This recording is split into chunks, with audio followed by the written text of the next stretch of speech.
already. So That'll work. I'm here with Timmy Hockenberry, Command Sergeant Major retired. One of my buddies, man. A guy that when he and I were together, the first time I met you, I remember it was in Korea, Bravo 5-5, Camp Hovey. That's The right. Gulf War was going on, right? We were stop lost. Did you get stop lost over there with us? Well, tell me. Let's start there, man. Tell me about that time. You and your wife were over in Korea. By the way, look, you guys are the best looking couple in air defense, right? You and your beautiful wife are just amazingly gorgeous and perfect and amazing. And I was a young, I guess it was a sergeant then. I just got promoted to sergeant, and you invited us, some of us, over to your house, and you had a video disc player, I think, and we watched a movie or something over there, and had a home cooked meal, and I was like, wow, I was in awe of you and Lauren that you guys could come over there, right? You guys came and you had your life over there. It was so wild. The rest of us were like, I don't know. The rest of us were like trying to be like you. You were starting your world, your family, and you were a competent, smart, great guy. You had your roots in the seventh ID, right? Light, right? Weren't you a light Yeah, fighter yeah. for the seventh? That was So my so first duty start me assignment. off. Tell me, bring me in. Yeah, bring me in, man. Bring me in. I love it, man. I'm here with Timmy Hockenberry, everybody. Yeah, I don't think there'll be a lot of people on tonight, man. I think you strategically chose this night because it's the start of the NFL season, so we'll probably get like 2 viewers out here to see what's going on. And then Oh, that's Marlon funny. Beach Oh, that's Marlon Beach, killed me off today. Put rest in peace on the Facebook page. So I'm back from the dead, man. Oh my gosh. Isn't it wild to think about, right? Look, why I'm doing this to tell the stories before we're dead. Because Maggot got sick, man. This is all started because Yeah, Maggot yeah. got sick. And I was like, how do we let each other die without catching up? And because we were together in a time when there wasn't Facebook, and it was, Right. I don't know, it was just disconnected. It was all, but we were a team, dude. When we were together, man, we were rocking and rolling. We had it going on. And so that's where it starts. I mean, it starts to get these stories told and to get these memories. I took over HHB 552 from you, and I mean, that shit, you threw me in the fire with that, man. Not that you left me a mess. Not that at all. Yeah. It was just a mess of a time in the world. It was, dude, you handed me the best people, Grego, Sergeant Major Parker, great times and great, wonderful things. You're welcome for that. It You're was welcome for that just last name. wonderful. So, oh my gosh. So tell me about tell, tell me about Private Hockenberry. Were you a private Yeah, showing man. up in 7th ID in 86, 87? It was 87, man. So I went to basic at Fort Bliss, of course. One station unit training for 16 Romeo at the time. So got introduced to the Army real quick. Nobody in my family was in the Army. They were all Navy, Navy turds and Air Force brats. So I was the first one to branch out into something different, and just got on the plane one day and ended up in El Paso with about 120 of my closest friends for the next 4 or 5 months there. But yeah, man, it was a great experience. I went through basic and AIT, and then first duty assignment was Fort Ord, California. And cool thing about it was there was about 11 of us that graduated AIT together that all went at the same time. So we came in force and it made the transition into a new Army unit very easy when you went with a bunch of your buddies that you pretty much knew. But the duty assignment was great. I mean, you never forget your first one. Fort Ord, 7th ID, the home of the light fighter, the bayonet division. Had some great times there. Definitely some great leaders. In fact, Sergeant Major Carr, He was the first NCO I met when I got there. He was a young E5 in the Stinger platoon at that time. So I was surrounded by some great leaders. And of course, at that time, air defense was kind of young. So we didn't have a lot of our own senior NCOs. They weren't grown yet. So when we got there, well, at least when I got there, there was a lot of Vietnam veterans. The battalion sergeant major was a Vietnam veteran. Our first sergeant was a Vietnam veteran. All of our platoon sergeants and some of the senior platoon section sergeants were Vietnam veterans, or they had come from a different combat arms MOS to fill, the senior NCO ranks in ADA for SHORAD. So, man, we got taught real quick about the do's and the don'ts of the Army. Some good things you learned from them, and you definitely learned some things that you didn't want to carry on for the rest of your career, based on what they went through and what they presented to you as a young private at the time. But it was great, man. I loved it there. I was a young PFC and they sent me to air assault school, so I was living large, man. I loved it. Made corporal pretty quick. Yeah, I think it was right about a year in the Army. They pinned corporal on me, so they definitely had me fast tracking. But it was a great assignment, man. It really set my foundation on how to be a good SHORAD soldier, and then really how to start my career off as an NCO. So it was good times. But it's weird too, because at the same time, I was there about 2.5 years, and I came down on those great orders to go to Korea, and I heard nothing but horror stories about going to Korea, and I was like, I'm not going. I'm getting out. I'm signing a declination of service. I'm doing all this, and at that time, my platoon leader was one Lieutenant Leary at the time, which we all know is also a great air defense light fighter legend, and retired as a colonel out of the 82nd, so as a paratrooper. So, he sat me down, and he didn't know much. He was a brand new lieutenant at the time, but he sat me down. And he's like, "You don't want to do this. You're going to go from this great division to another one over there. You're really going to set the foundation for what you're going to do for the rest of your career." And those words really stuck to me. I don't think I've ever told him that, but they really stuck to me. And yeah, man, a couple months later, I was on that big old plane to what was the Flying Tigers Express, I think was the contract that the Army had at the time, and they flew us over there to Korea, man, and that's where we spent a lovely 16 months because, like you said, we got hit with that stop loss. I was 3 days into clearing to leave, and they were like, "Nope, you're extended indefinitely," and that's when they pulled us. I think they pulled you and I. We both worked in the orderly room for a little while there for those last few months. Yeah. I told him we've already done everything. You had our replacements in, and right. What are we doing? And so I did. I worked in the orderly room with you. We learned so much together, dude. One of the things that I learned from you and Evans and Maddox, Maddox is over there with us. Was competent people, man.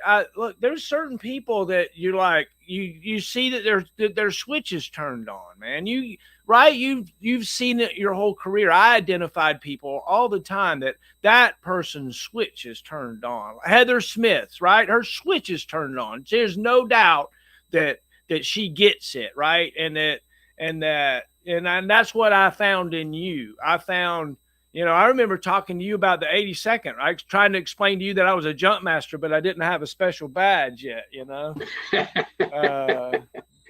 Kent Maddox wanted to go to go back to Bragg, and that was great and good times. Tell me about young Timothy Hockenberry. Where are you from? What's your full name, and what year were you born? Yeah, man, Timothy Hockenberry. That's my real name, but everybody growing up called me Timmy. I was from the Northeast, from Boston, so everybody had a Y or an IE at the end of their name. If you were a Bobby or a Robbie or a Tommy or something. So, I fit the mold that my name fit into that. So that's what I was known as growing up. But grew up in Massachusetts, a small town right before you get to Cape Cod, about 60 miles south of Boston. So, born and raised there until I was 18, until I walked into a recruiter's office one day. And, a few months later, I was on a plane heading out to El Paso. But I came from, everybody's got their own issues with family and stuff. And, I grew up with my grandparents because my mom was an unfit mom, according to my grandmother. So she snatched me up from her when I was probably about 7 or 8. So, I grew up under really old school ways of thinking with grandparents instead of parents. And, but it was fun, man. I learned a lot. My grandparents are from Portugal, believe it or not. I don't look that way, but I do have some Portuguese blood in me. So, I got to hear the Portuguese language being spoken. Don't remember a damn thing. Can't tell you anything about it. I might be able to cook a few recipes up that I learned. But I just learned from that. Great grandparents were from the old country. So, they were definitely strict in their ways of doing things, but it was good, man. They took me out of a bad situation. And of course, everything's great now. So it worked out well. Oh, that's great, right? Yeah, it's an interesting kind of thing to be thought about, like, I guess somebody fighting over you, or maybe your grandma saying, I know better or whatever. Do you remember that as a trauma time, or as a good time to be with your grandma instead of your mom? Yeah, I don't remember anything with my mom, man. So, I just remember all my memories really start were probably about the 3rd grade. I mean, of course I remember some stuff, but I don't remember what they thought was bad. So, I didn't get to see what it was. But she took me out of that situation for whatever it was at that time. And we never really looked back from there. So she pointed me in the right direction. So really all my aunts and uncles are really like my brothers and sisters. That's kind of how it was when we grew up. But it was good. And they were all older. I was the youngest one. I think my aunt, or what I call my sister now, she was about 7 years older than me. So she was already through high school or almost done with high school when I got there. So they were all on their own. So they were ready to be an empty nester. And then here comes this kid, but it was good. They really taught me some stuff. Yeah, absolutely. So were you athletic as a kid? Were you the brainiac, smart guy? Were you quiet in the corner? Were you musical? What was Timmy about?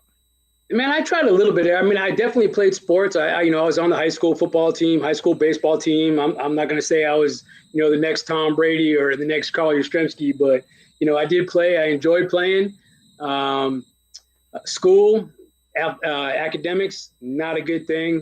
I actually dropped out of high school, right, going into my 11th grade, and said, you know what, forget it. I'm done with school. I'm not learning anything. I just wasn't challenged, I think, if I think about it. But I started working in a restaurant, man, believe it or not. I started as a dishwasher on a very well-known restaurant on Cape Cod, and stayed there for about 6-7 months. And the owner of the restaurant was a really renowned chef. And, he started me doing some prep cooking and some other stuff. And at 17 years old, man, I was making like $500 a week in 1987, or 1986, really, as a cook at this restaurant, man. So I was like, I don't need to go to school, man. I'm gonna be a famous, I'm gonna own a restaurant. I'm gonna be a famous cook or something like that. And so I did that for a while. My uncle and my grandfather owned a construction business. So they did, roofing and siding and windows, additions, stuff like that. So I learned how to throw a hammer every once in a while. So I learned my handy skills from that. But, just one day I was like, you know what? I'm just not being challenged here. I see all my friends, they're really not doing too much either. And I was like, I'm not going to get stuck here. So I just happened to walk into a recruiting office just out of the blue. It was next to the high school. I sat down with the recruiter. I'm like, hey, I'm thinking about joining the Army. And he's like, okay, well, let me see your diploma and all that stuff. And I was like, well, I dropped out of school. And like, okay, well, that's not a problem. At that time, they were, taking non-high school grads. So he's like, the only thing is you got to score higher than everybody else. And I'm like, well, that doesn't make sense. If I'm not a high school grad, why do I need to score higher than my high school education? But but I got it afterwards. So I went in there and took the test. I actually passed it. So I guess I did learn something while I was in high school. Like, I think it was like 3 days later after I took the ASVAB, they took me up to Boston to the MEP station and sat me down and showed me all those little tech tapes. You know, they put these VCR tapes in the machine and said, here's everything you qualify for. And I was like, no, I want to be an 11 Bravo. I want to be an infantryman. And like, actually, you can't be an infantryman. There's no more, there wasn't any room at the time, I guess, or school slots or something. And so they showed me like MP, they showed me like Nike Herc. They showed me a Nike Herc tech tape, and they showed this like shelter half in Germany, you know, that was set up, and it was snow, and it was about 4 inches of the top of the tent showing. And I'm like, I'm not taking that job, that's for sure. So they threw a couple other videos on, and they showed this Vulcan floating across this river, and they came out on the other side and started blasting that 20 millimeter gun. I was like, that's it. That's what I want to do.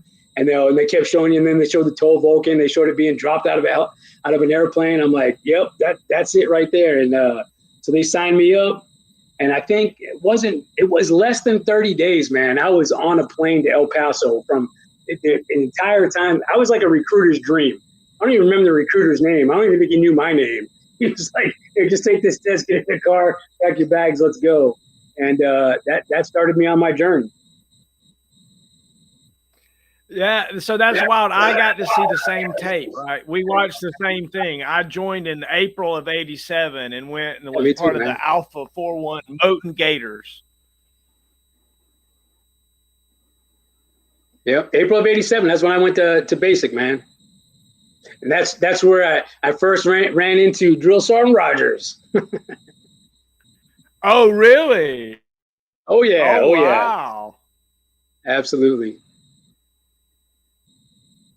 So what was, tell me about Private Hockenberry. Did you stand up straight and tall and do exactly what you're supposed to, or did you sneak to the porta potty and have a cigarette? No, I wasn't that. Well, I'll tell you what, man. At that time, it was definitely a different Army. So, during the duty day, you were spit shined, you were standing in line, your uniforms were pressed, you were doing what you were supposed to do. But when it came to off duty, man, in California, away from home for really like the first time, and some of my buddies were from California, I got introduced to the party life pretty quick. It didn't take long. I had a fake ID, so it was California was fun, man. It was a good time. We had, but yeah, we definitely did some partying after duty hours for sure. And every weekend it was a party in the barracks. Back in the late '80s, man, they kind of let you do what you wanted to do, man. Just don't burn the place down. And as long as you did the mission and you were at work at the right time in the right place in the right uniform, hey, after duty hours were yours, man. And and at that time we had NCOs that lived in the barracks, staff sergeants and below, so they made sure they kept the peace in the barracks. And but yeah, it was fun, man. It was definitely fun. Do you have any kind of a cherry party or initiation or anything that they brought you into the fold? Like they like tossed me out of the second story window in a sleeping bag and called me a toad jumper and stuff. Do you ever get a pink belly or anything? So I'll tell you what, I will never drink gin again in my life because of my cherry party. And I will tell you, so we got there to Fort Ord to 26288. The battalion was in the field. They always went to the field in September for like the light fighter training exercise. You always went out there and did, battalion wide crew drill evaluations. And then you just did a whole bunch of extra training, man. It was again, a great foundation. But yeah, as soon as we got there, I think we got there late August, we all got back off of leave from AIT. And then, a week later, we were on a crew and we were heading in the field to Fort Hunter Liggett. So at that time it was Gamma Goats with no doors, no side windows. And at Fort Ord, they called it Planet Ord because the rest of California would be warm and sunny. But for some reason, Fort Ord always had this cloud over it. It was always cold and wet and rainy. And I always remember we had to drive that damn Gamma Goat. It was probably about 100 miles from Fort Ord to Hunter Liggett, going down the highway. and it was just freezing your butt off in that gamma go because there was no heat, no nothing, man. And so yeah, we went out there, did our field exercise. We all got certified. No training before we left. We learned it all in the field, but we were able to come out of the field exercise as a trained crew, which was amazing at that time when you think about all the crew drills and all the things you had to learn out of AIT to be certified and as a Vulcan crew member. And I was a driver, so it wasn't that bad for me. But the senior gunner and the squad leader all had parts in that. But it was good. And then coming back, I guess the tradition was when you got out of the field, there was always a barracks party. And so, of course, the 11 of us cherries that had just gotten there, they invited us all down to the Stinger side of the barracks. And, the Stinger guys were always known for getting in trouble and just being the life of the party, I guess. And I remember being in that room, and I won't say who was in that room or who influenced things, but I'm sure they're probably watching, or you probably interviewed them before. And I remember waking up one morning in somebody's room. I still had, camouflage paint all over my face, had BDU bottoms on, still had a T-shirt on. And at that time they had Polaroid cameras. And I remember getting up off the floor and going into my room, and there must have been 15 or 20 of those Polaroid pictures of like everything you could think of that was done to somebody that was drunk on the floor. I had beer cans stacked on top of my head, probably about 10 high. I had Fort Ord 7th ID patches stacked to on my face, stuck to the camouflage. I mean, they had a good go at me, man. And I wish I still had some of those photos. But yeah, that was my cherry party. I don't remember any of it when it happened. I just remember the repercussions and being made fun of for about a month afterwards. Oh my gosh! So Carl Johnson just followed. If isn't that Sergeant Major Johnson's name, Carl? Our old 5'5", yeah, Johnson, yeah. If that's you, hey, if that's you, Sergeant Major, please message me. Doggone it, I want to interview. Oh my gosh, don't you love Carl Johnson? He was our 5'5" ADA Command Sergeant Major. Do you remember him? Yeah, I remember him. And then we got Spencer. Remember Spencer? Yeah. I remember Sergeant Major Spencer. Wow. Yeah, I haven't thought of him in forever. Wow. That dude destroyed first sergeants, man. He destroyed first sergeants. He put first sergeants at parade rest in front of his own battery. So the culture back then in our Army is, I mean, looking back on it, it was crazy, right? You were expected to be drunk as long as you didn't get caught DUI. Oh my gosh, it's just crazy, the culture of the things that we were throwing people out of freaking second and third story windows and wall lockers and stuff. It's crazy. Like readily, like all the time. It was like I don't know if you remember the first sergeant we had when we first got to Bravo Battery, but he was an old Vietnam vet dude, and I want to say he was like a recovering alcoholic or something. And in his office, he had like pictures of dead Vietnamese, bodies and everything. Just pictures all over the place. And do you remember seeing that stuff? No. I think you got there a little bit before me, just a few months before me. Yeah. I mean, it was crazy, man. You couldn't do that stuff now. I mean, he had stuff on the walls and he'd bring Catusas in there. And I'm like, man, I feel bad for the Catusas because he's got, pictures of some people getting gored. And man, it was definitely crazy. But it's funny because you mentioned about, you were almost expected to be drunk. And that guy was a recovering alcoholic. So he didn't like when we got drunk. And remember, we used to do hot platoon over there. And every Friday when we'd switch out from hot platoon, it was always a party, right? When you were coming off hot platoon, it was a drunk time, right? Big time. Everybody was getting that ration card maxed out, going to class 6. And, we had Sergeant First Class Luipi at the time, Samoan dude. So he was like roasting pigs, I mean, it was a blast. And I remember one time we went to the Ville and on the Camp Casey side did TDC. And of course, we missed the bus coming back to get to Camp Hovey. So we got stuck at one of the bus stops and we just passed out in the bus stop. It was probably like 3 a.m. We made it in before curfew, but we just slept in the little bus station thing right there. And of course, that morning, the first sergeant played golf. So he came off the bus, to go play golf like at 6 a.m. and he sees about 4 of us just passed out drunk inside the bus stop when he gets off the bus.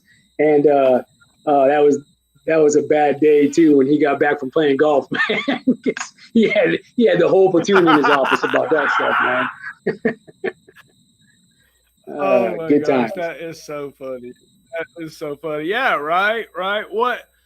So what memories do you have? So tell me about like I don't know, just introduce us to Lauren and then how you ended up in Korea with her. Okay, so I got to back you up a little bit, man. So yeah, I was in Korea, but I was in Korea with my first wife. That was Cindy. And she came, well, of course, like I said, we were there for a year and then we got extended. They didn't tell us when we were going to leave. They just said indefinitely. So, there was no family care stuff going on over there, but you could bring your family over there if you wanted to, but it was on your own dime, that type of stuff. So I brought her over and she was over there for like the last 6 months with me. And then it made life better while you were there because, you did have a piece of your family where a lot of people chose not to do that. A few people did have families over there. So I'm sure her experiences were probably a little bit different than mine when, it talked about what that meant for me. But so she was there for about 6 months and then we PCS'd out of there once we got the all clear and we went to Fort Bliss. That was our next duty assignment. Oh, wow. So you were a towed Vulcan at first and then a SP Vulcan in Korea at Hovey. And then you went to Bliss. What'd you do at Bliss?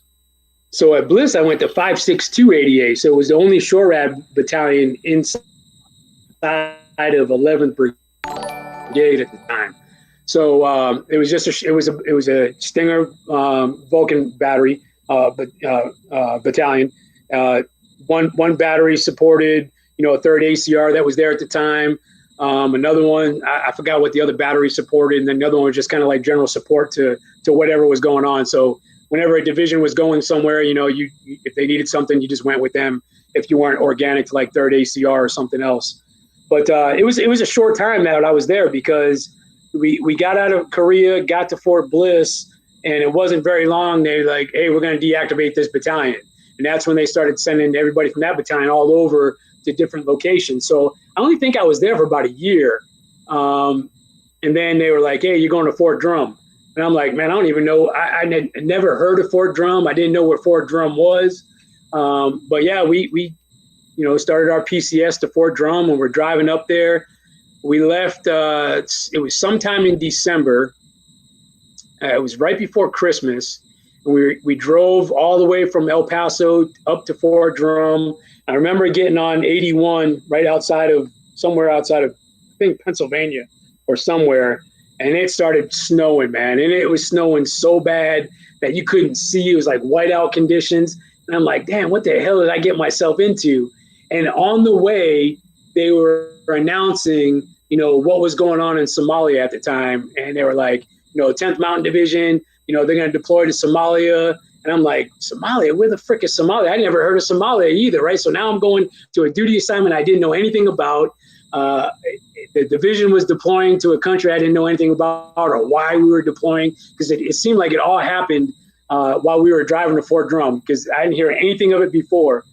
And as soon as we got there, we checked in, got into lodging. We had to wait on housing. And I remember Sergeant Major Harper, he called me. He was the battalion sergeant major for 36288. He called me at the inn. I hadn't even been to the battalion yet. And he's like, hey, Sergeant Hockenberry. I'm like, yeah. And he's like, hey, this is Sergeant Major Harper. I'm like, I'm like, damn, do I get a parade rest and talk to this guy on the phone or whatever, So he's like, hey, meet me down in the lobby. So I go down in the lobby and he was telling me, he's like, hey, welcome to the battalion. He's like, I'm going to assign you to Bravo Battery, but Bravo Battery's getting ready to deploy. So I'm going to put you in Alpha battery, temporarily until they get back, and then I'll put you back in Bravo. And I'm like, damn, Sergeant Major. I was like, if you're going to put me in Bravo, put me in Bravo. I was like, if they're deploying, I'll go. And he's like, no, you just got here with your family. You need to get them settled in, all that stuff. And I'm like, look, my family's good. In fact, they were going to go back to California, and my ex was going to go visit her family for Christmas while we were getting things set up there. And so he's like, all right, if that's what you want to do, talk it over with your wife. And if she's okay with that, then, I'll keep you in Bravo.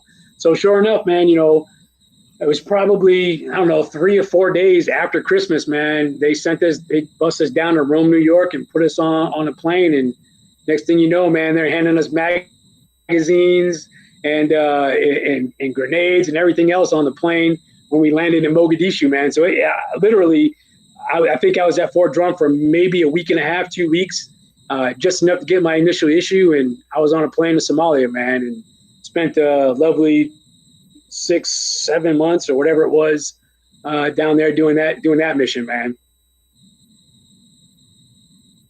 So tell me about that mission, right? We got Sergeant Hockenberry, a trained Vulcan senior gunner, squad leader, wannabe kind of guy. What are you doing in Somalia? You got a Vulcan over there? Yeah, man, we had Vulcans. They showed up when they were there. It either showed up, I know they were put on a boat to get there. So they were either there before we got there or right after we got there. And we never saw them. We just were told that they were there, right? So, of course, we weren't using no Vulcans over there. We pretty much took a bunch of Humvees. We took all the Stinger Humvees and put seats in them. So they took all the Stinger racks out of the Stinger vehicles, put seats in them, and we were troop transport. So what we did is they attached us to Delta Battery or Delta Company of 122 Infantry or 222 Infantry. So we were basically their Delta Company, their towed company, towed missile company. And what we did is, man, we rode the roads at night, man. So during the day, some of the platoon or some of the battery went out and did other missions of just transporting, infantry guys to one location to another. Some did, convoy support of getting, aid and food and doctors to different places in the country. But our platoon, man, we were on the road. We had a night mission. Our mission was to make sure roadblocks were taken down because the warlords would come out at night.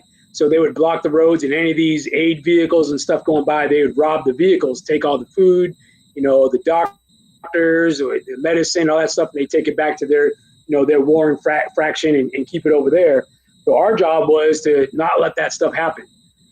So we did that stuff at night. They armed us with, of course, everything was NVG. We didn't, no blackout drive, no nothing. It was full blackout, lights on the road. And over there, there was only really one main highway, if you want to call it. And then the rest of the roads were like behind berms that ran parallel to the road. So we were on the other side of the berms. So when these guys were setting up, we would get intel and they'd be like, hey, a couple miles up the road, there's a suspected, checkpoint or roadblock. So we'd creep up there slow in the vehicles, and then we'd come around, do our little maneuver and blast them with the lights, and then break up the stuff. For us, it was more the support. The infantry guys did most of the work, but that was our first real life, combat engagement. Was on one of those missions where we came up across one of the vehicles, and we actually got the jump on them, but we spooked the Somalis that were, the bad guys, and they turned around and shot some 7.62 into one of the Humvee engine blocks, dropped it, stopped the Humvee in its tracks, where it hit him in the vehicle. But we had the old pig on top, man, the M60, man, and I tell you what, M60 does some nasty damage to some flesh and bones. And I think there was like 7 KIA on that one, and it was bad, man. But it was my first experience really to like casualties and real war and what you were doing there. And so that kind of set the tone, man. And so we did that for the entire time. We always did at night. And of course, Africa is freaking hot. And, so we worked at the coolest time of the day, which was at night. And we'd roll in about 6 o'clock in the morning, and we had these little mobile flex single person tents. And those things were like, if you think a porta john in Iraq is hot, get in one of those little mobile flex tents and try to sleep in the day in there. It was horrible, man. Horrible conditions. We didn't have hot shower for, I think, the first probably good 2 months. I mean, it was just straight MREs. And then things started getting better. We were up at this place called Baladogle, and it was an old abandoned airfield way north of Mogadishu. And that's where we staged out of and ran our operations. And we went all over the country, but we did some stuff up there. And then, some other support, some other NATO countries started coming in. I remember the Moroccans coming in. The Moroccans came in. It looked like, the circus coming in, because they came in with, like, no lie. I mean, they had trucks with like these big cages on the back. And they had like cows and goats and pigs and all their livestock, because that's what they ate. They brought their food and they would slaughter it and kill it, and they'd eat the whole thing. I mean, everything. And at that time, we hadn't had any fresh food at all.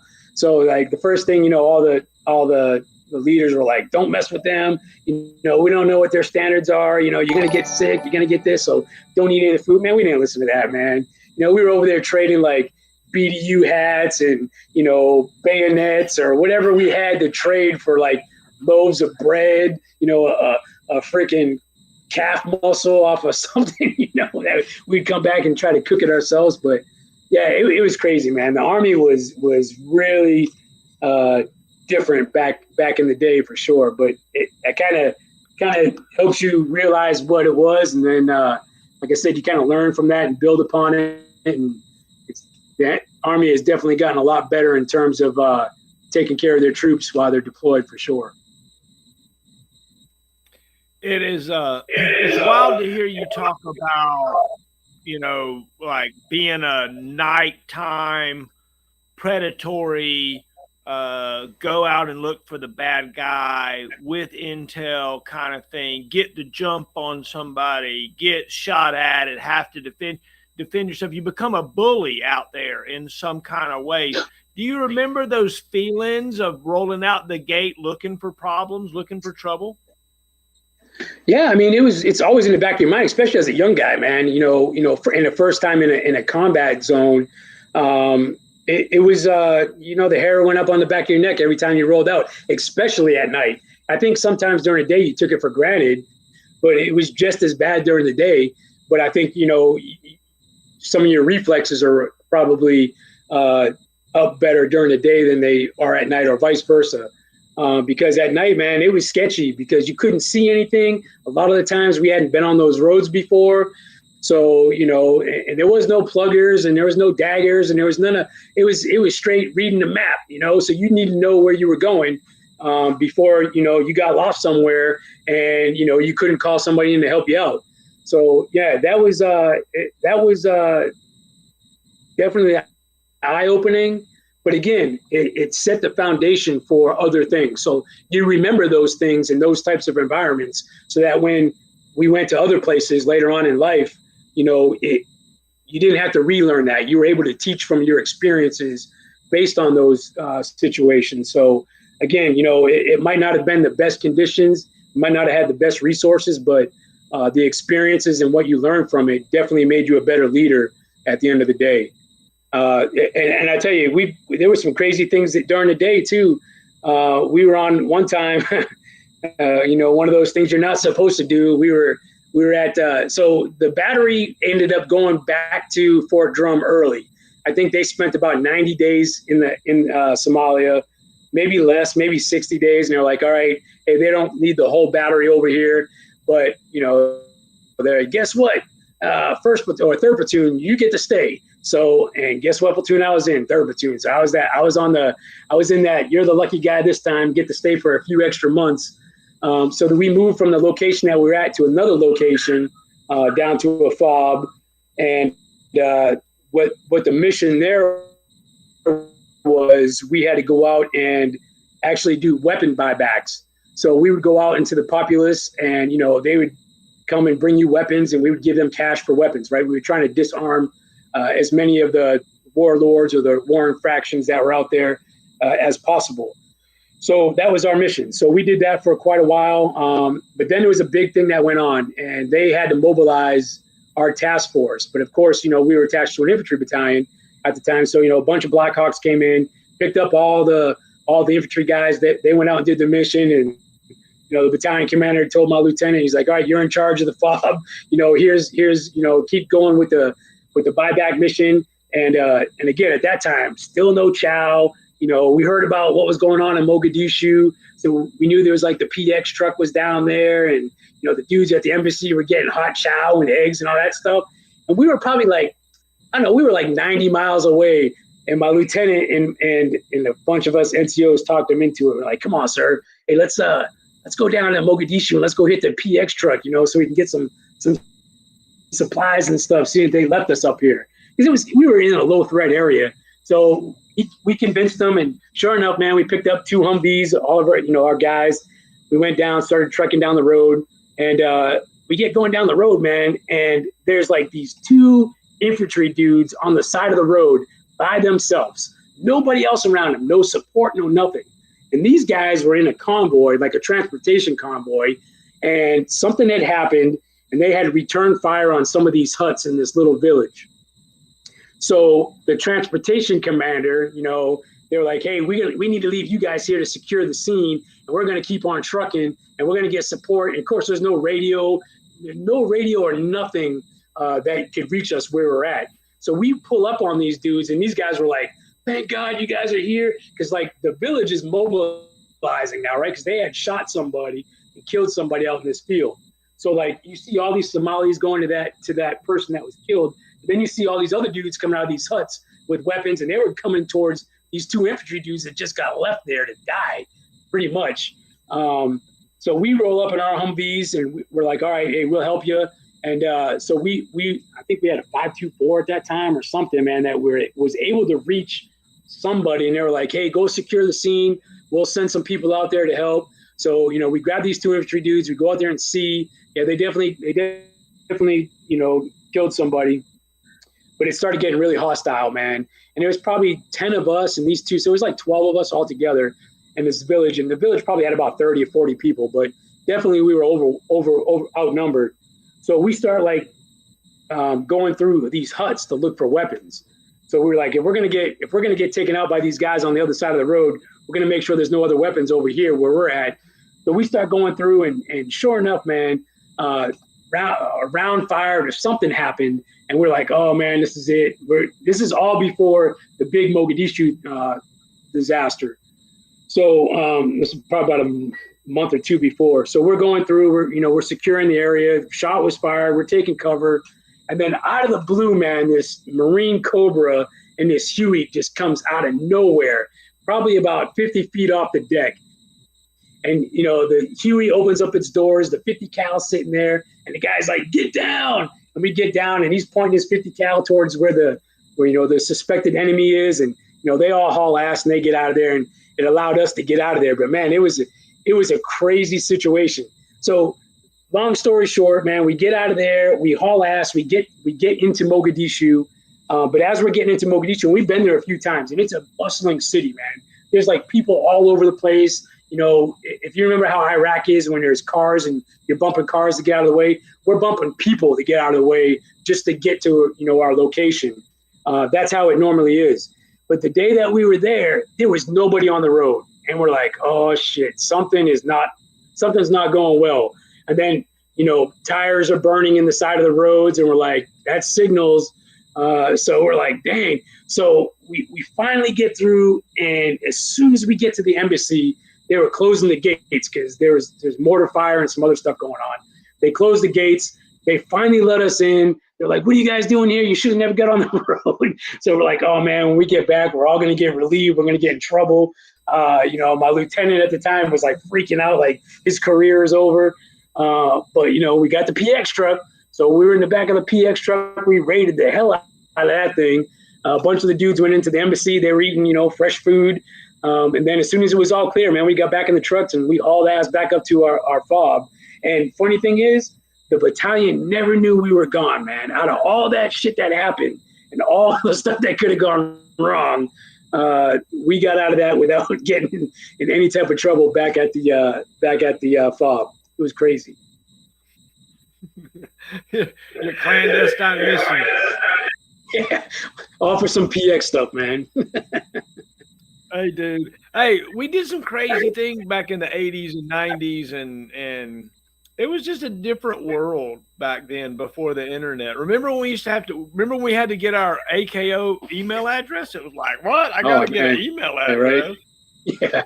I remember being a platoon sergeant, man, and there was like one computer in the platoon office that the lieutenant I as a platoon sergeant had to fight over so we could do NCOERs and awards and stuff. I was like, man, we got to be better than this, man. This is crazy.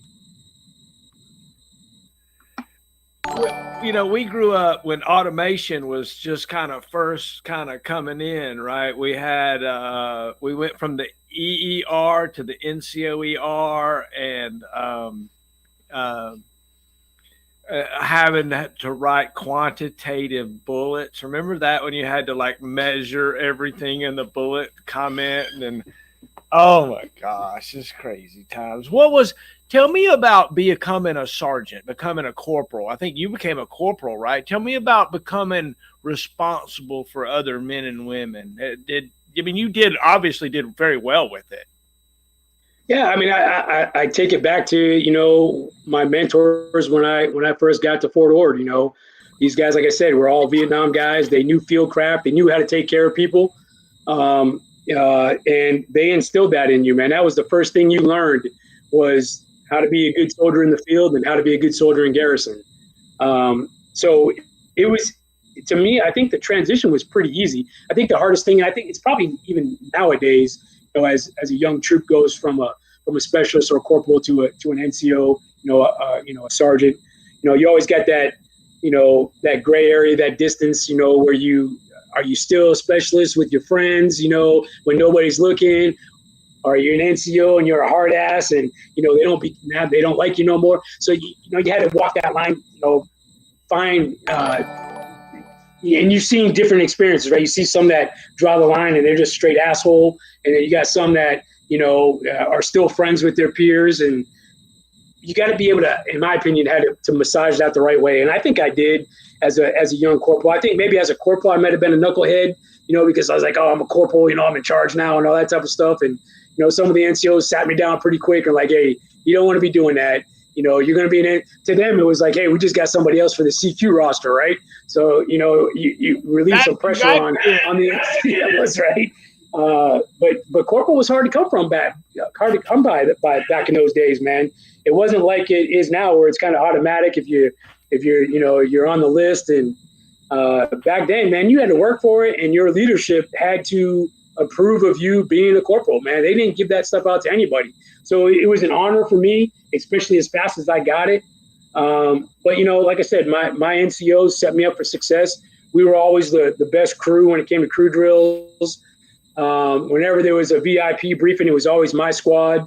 Whether I was the driver or the senior gunner or later as a squad leader, that was always the briefer for our battery on Vulcan capabilities. I remember we had Tom Clancy was at Fort Ord one time, and he was writing a book, and he wanted to know about short rat air defense, mostly about Stinger.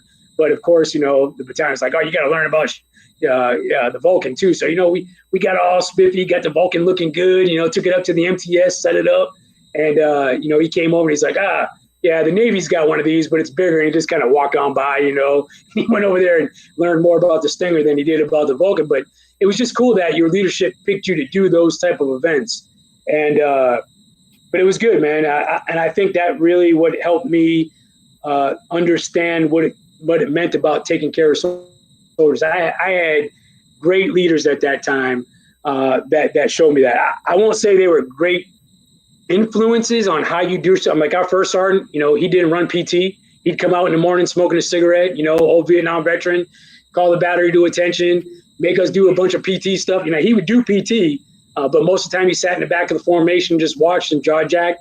And then, of course, we'd go run all over Fort Ord and Salinas and Monterey and everything else. And he'd come back and he'd be smoking a cigarette waiting for us to get back. So, some of those things weren't great things to learn from, but some of the things that he did, like, when you were an NCO, he forced you to do NCO DP. He forced you as NCOs to teach classes where I think we got away from that. I think we do NCO DPs now, or we did, at least when I was in uniform still, but it was at a different level. It was most of your senior leaders that were teaching the classes, and from their experience at that level, man, it didn't matter what rank you were. He gave you a task. You got about 30 days to prepare for it. You rehearsed it with him and the platoon sergeants before that class was given. If you didn't get it right, you were working until it was straight, until they gave you the thumbs up, and then you gave your class. So things like that you probably couldn't do today in the same way that was done back then, but it definitely made you a better NCO. And from there, let me see, I left Ord as a corporal, and I got to Korea at 5.5 as a corporal, and I think I was there probably about 3 or 4 months, and went to PLDC at the time, and came back from there. I think April is when I pinned E5 on. April of '90 is when I put sergeant stripes on, and from there, still didn't have the opportunity to be a squad leader yet. I had Thomas Kinney, Sergeant Major Kinney retired.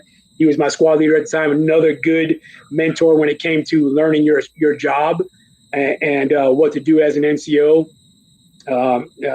So yeah, I mean, I had some great leaders all the way from Steve Rogers as my first drill sergeant, all the way through, retirement. I had some great mentors and leaders out there that just really set the foundation for me on how I think a leader should be. And, I hope that I was able to become one of those guys for somebody else behind me that I was bringing up, to replace me one day.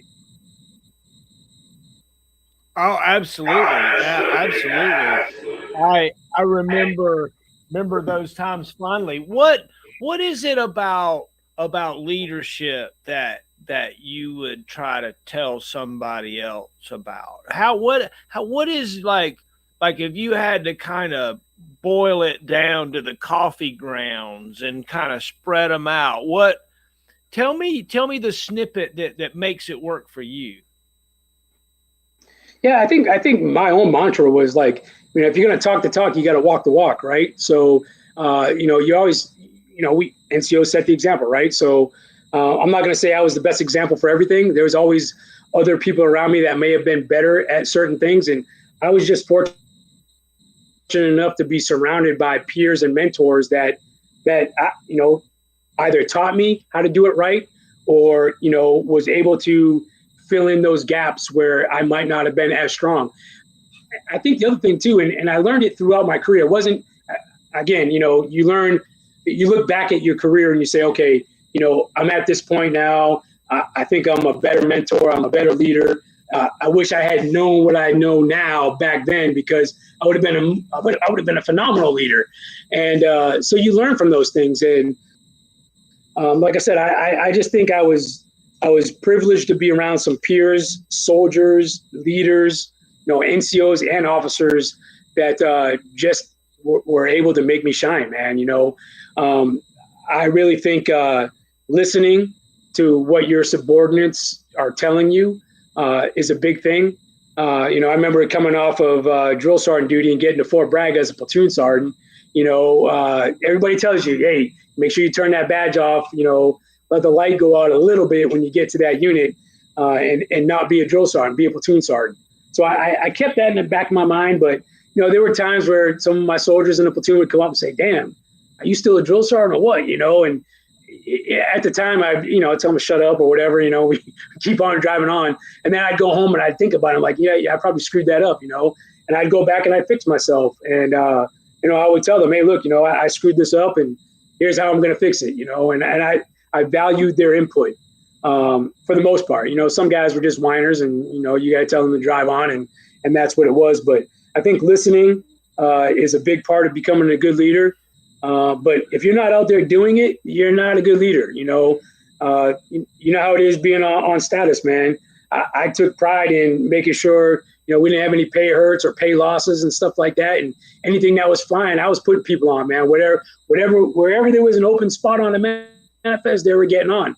And I did the same thing. So I didn't allow I wasn't one of those guys that just jumped once every 3 months or whatever. Hell, you talk to Joe Stout and some of the guys up on the line, we were jumping 5 times a day sometimes, just to jump and fill seats. So it was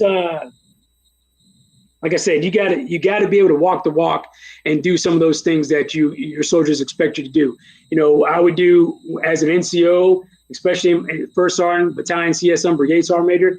We would do NCO DP, and we'd start off with PT, and we do some pretty strenuous PT activities. And but I was out there doing it too. I don't remember if you ever played, my version of combat butt ball with flak vest and combat butt ball. Yeah, full contact sport right there, man. But hey, I'm out there playing too, getting hit, getting laid out, and hitting people. And you might have had some people that might have done the same thing, but sat on the sideline and watched. And I'll tell you, I don't know if Heather Smith is listening or watching, or anybody from 5.5 at Fort Lewis, but I got to give it to her too, because we played one day. I think we hadn't gotten a battalion sergeant major yet. I think I was both the S3 and the battalion sergeant major until one of the guys got up there. They just got back from deployment and putting the battalion back together. And so yeah, we did combat butt ball one day and had the whole battalion out there playing. And Heather Smith, man, she was a first sergeant at the time. I will tell you, I have never seen a hit that she took. And I watched football for all my whole life. And I seen her take a hit like Von Miller was laying her out, man. And she got right back up and bounced up and started playing, man. And that's what I mean about a leader going out there and setting the example and doing things, because she could have easily got on the sideline and not gotten back up, because I know she got her bell rung. And but those are the things, man. Those are the things about being a good leader. Hey, man, I love it. You got to explain this game, because I took and exported that game and continued it, because you explained it to me when I took over HHB 55 Deuce from you. Is when the first time I got explained it. Basically, it's kill the man with the football, but there's a goal at the end. And you had rules, but you didn't have rules. And I'll tell you, it goes back to my first duty assignment, right? So that old crusty first sergeant that we had that didn't like to do PT, we at Fort Ord behind our battery was where we did PT. It was a big field, and then we had like sandbags and made it about the size, I don't know, half the size of a football field, and it was soft sand, beach sand in the middle of the field. But that's where we did PT. So he played this game where he lined up half the battery. It might have been like, everybody counted off to be 1s and 2s on one side, 3s and 4s on the other side of the field. And he would take a T-shirt that was like tied up in a knot and put it in the middle of the field. And that was the objective, was to get that T-shirt. And it was full contact, man. So I was like, what the hell are we getting ourselves into here? And I just, along the way, I kind of adopted that into what I called combat butt ball. And I took it with me, I think, everywhere I went. I think the first time we actually played it, I guess it was Fort Drum. The first sergeant allowed me to do it there when I was a young staff sergeant. So we played it there at Drum. And then I just everywhere I went, man, except for when I was a drill sergeant, because we couldn't do it in that environment. But everywhere I went, we played that thing. Up in Alaska, we played, 25 below zero, wearing VB boots and, full volley and Arctic mittens, out there just beating each other up on the ice and the snow. And I did it all the way through brigade level, man. So luckily, I think we had a few people get a couple of profiles here and there, but risk assessments. We, as you started getting smarter, I started having medics out there and FLAs and things like that. But back in the day, man, it was straight brutal, like man on man. There was no room for wimps when we played that game, for sure. So one of the things that I'll never forget about combat butt ball is that when I took over the battery from you, one of the very first meetings that I had with the platoon sergeants is they made me promise that we would continue to play combat butt ball for PT. It was like, you can't stop combat butt ball. And I'm like, what's this combat butt ball? And they're like, they explained it to me. I'm like, yes, we're playing combat butt ball. Oh man, that was fun. Those are fun times. Oh my gosh. Yeah, dude. Awesome. So So tell me about your learning, right? You go to PLDC and BNOC and ANOC and First Sergeant's Course, and tell me about how that worked for you, right? There's institutional learning that happens there, but a lot of it's networking in a way, right? Yeah, I think that's your first foundation. I mean, I remember in PLDC in Korea, they were like, if you get anything out of this, it's about networking, right? Because if you think about it, as growing up as air defenders, for the most part, you're just an air defender, right? Except for when you go to the field and whoever you're supporting or attached to, whether it be a field artillery unit or a division support or an infantry battalion somewhere, you get a little bit of interaction with them. But when it's all said and done and it's indexed, you're done with them, right? Especially at the lower levels. So you don't really get the time to network. But when you're in that school and you're surrounded by your peers of all different MOSs, that's where you learn really how the Army works, right? And how you can leverage your new friendships and your networks on things. I remember going to PLDC in Korea and then having to come back to the battery and teach a class on, I don't know, it was like hand and arm signals or something, that infantry dudes knew in and out. And I would, call my buddy up because there was no texting or anything back in that time. And, you called him up and, C2 had to go find him in his room and then he'd come down and answer the phone. And then, you'd have that conversation. I'm like, hey, man, I need some help with this or whatever. And if they were on the same installation as you, they'd, come over and help you out and you'd go over and help them. And I think that's really what networking started, right? And you learn that in PLDC. And then you go through BNOC, it's the same thing, and SLC or ANOC was the same. And it just keeps on growing. And if you don't get that portion out of any of those classes, you probably didn't learn a lot, right? Yeah, you might have done the institutional stuff, you might have done well on some tests and stuff like that, but the core of what you learned through your peers and through networking was just in that. And that was a very integral part of any of the in your development as an NCO. You had to do it. And if you didn't, you just probably weren't using your capabilities to the fullest. Did you have a time in your career where things weren't going like you thought they were going to go? Like it was like a, oh crap, what are we going to do now moment kind of thing? Did you have times like that? I was thinking about this before this call, and I was like, you know what? If you were to ask me if I had, what was my best duty assignment, what was my worst duty assignment, I would tell you they were all the best. I mean, I looking back at all of them, every one of them had an impact on my career. Had an impact with my family, had life milestones. I can go back to every single duty assignment and pinpoint something in my career that made me better or that I was definitely proud of. Was there some times where I didn't really know what was going to happen or what was going on? I tell you, I think the hardest time was when I was a sergeant major, man, especially when we went to this new system of, when I first got selected to be a battalion sergeant major, we were still under the system where, the 32nd AMDC sergeant major kept a book and talked to the other AMDC sergeant majors or the regimental sergeant major and said, hey, I want to put this guy in this battalion.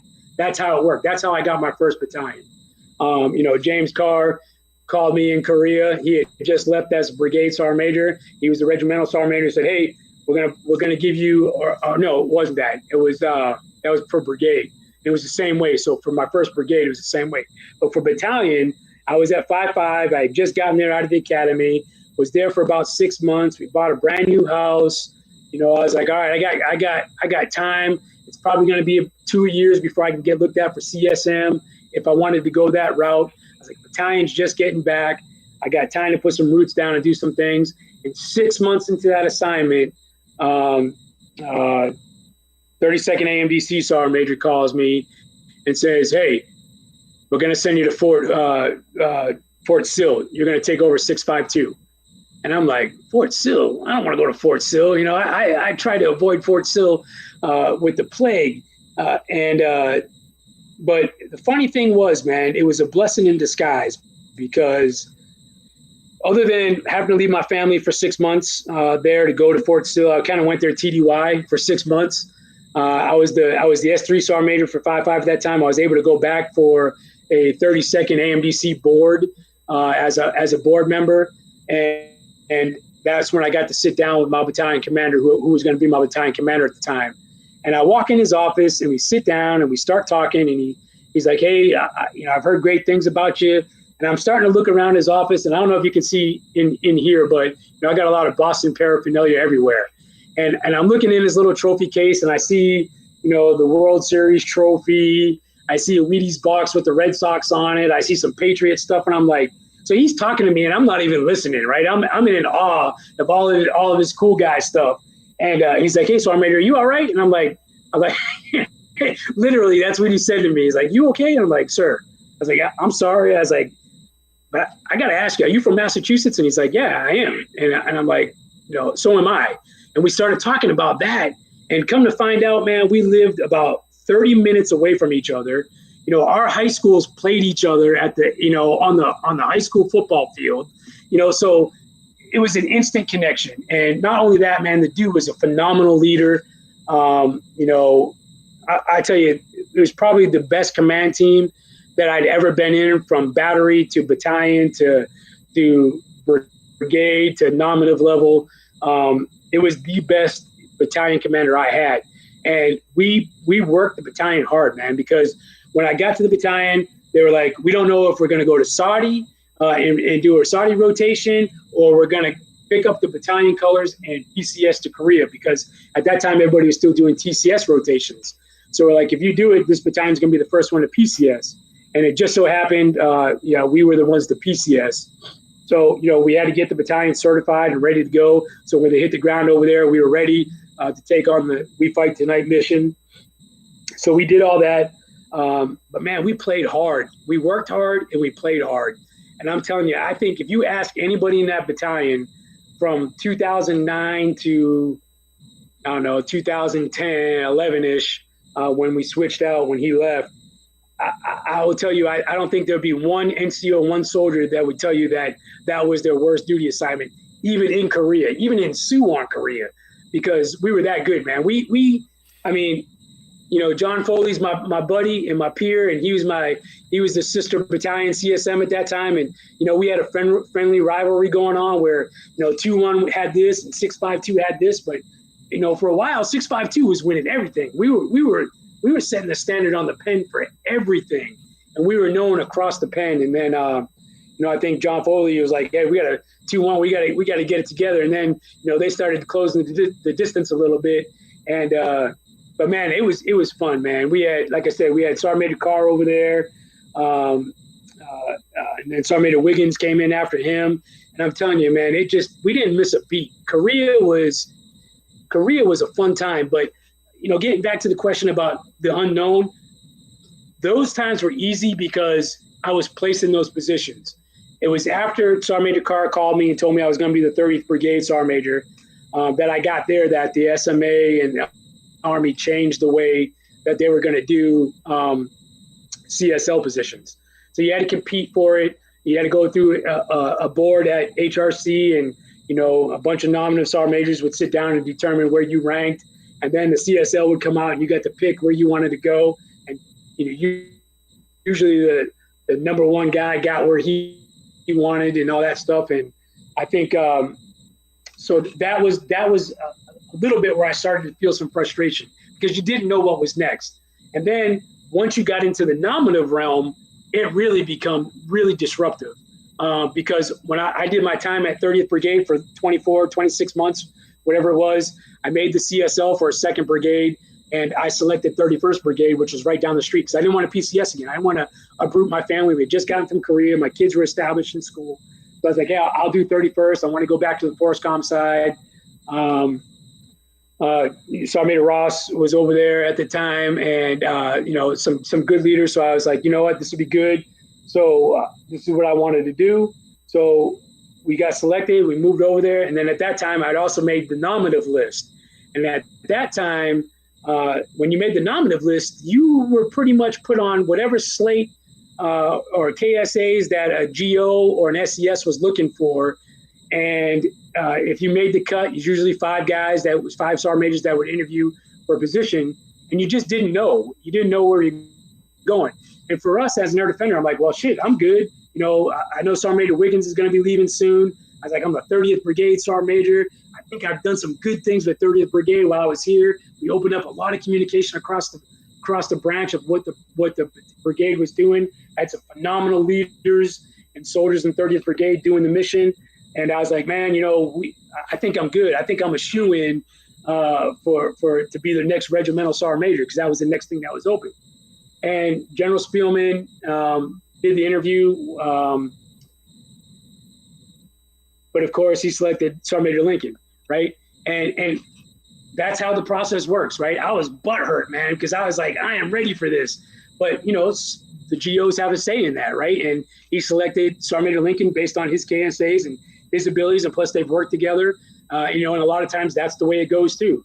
And so I was really butthurt, man. And I was like, man. And at that time, they had already interviewed for 32nd, so I wasn't in the rotation for 32nd. So I was like, I don't know what's next, right? Am I taking my wreath off? Am I becoming a staff sergeant major for maybe 32nd, or, you know, maybe going up to Okada or something else, you know, staying on Fort Sill. So at that time, it was really turbulent, man. So I didn't know what I was going to do. I was like, maybe it's retirement time, you know, and I really didn't feel like I was ready to retire yet. So that's when it really started weighing on you. It was in my senior, you know, years.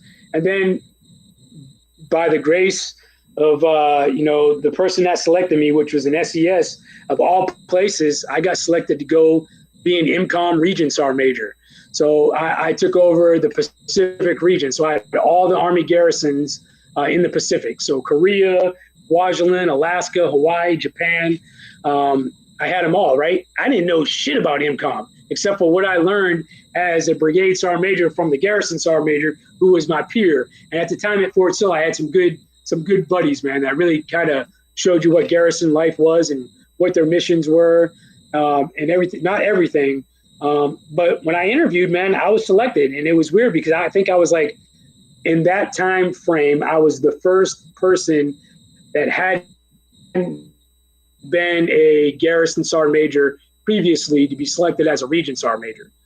I know in the past that we've had some air defenders that have been selected that way, but in the recent years when I was selected under the new system, it didn't work that way. So a lot of the times they, you know, the guys that and the girls were selected were previous garrison sergeant majors. So I was selected to take that job in Hawaii. My boss was an SES that she had come from the Corps of Engineers, had never been a garrison, anything, never worked in IMCOM. So the both of us get there and we're like, shit, we don't even know how to spell IMCOM. And now we're in charge of, you know, all these installations in the biggest AOR that the Army has, supporting USERPAC, you know, a 4-star headquarters right there. And we had to know what we were talking about. And, you know, you had to learn fast. And, you know, at that time, you kind of transition away from from soldiers, and now you got civilians. I like almost 30,000 civilians that work throughout our AOR. So you had to learn things a little bit differently. So yeah, you know, not knowing what was next, where you were going to go next, not really being around soldiers. Yeah, I had brigade level sergeant majors, 11 of them that were my garrison sergeant majors. But it was a difference, man. And it really made you think differently about what you wanted to do next. But the great thing about it was, believe it or not, while I was in that position, I interviewed 10 times for 10 different nominative positions, everything from USFK to West Point to Military District of Washington, IMCOM itself, ARCENT, First Army. I mean, there's a few other ones that I'm forgetting. So, I mean, the ability to be selected on a short list of 5 other sergeant majors to, you know, interview with 4- and 3-star generals was very eye-opening. That, you know, it made you realize that you did something right, but at the same time, it was very turbulent, because every time you get on one of those short lists, you know, you talk to the wife and the kids, and they start Googling where this place is, and, oh, this is great. Look at the house and look at the school and all that stuff. And it takes a toll on the family too, right? And to do that 9 or 10 times before you make the decision or get selected for something else, that's where it was the most difficult time of my career, because you didn't have control of it. Everybody thinks sergeant major has control of stuff. sergeant majors nowadays don't have control of that stuff, man. It's really the needs of the Army, which it should be.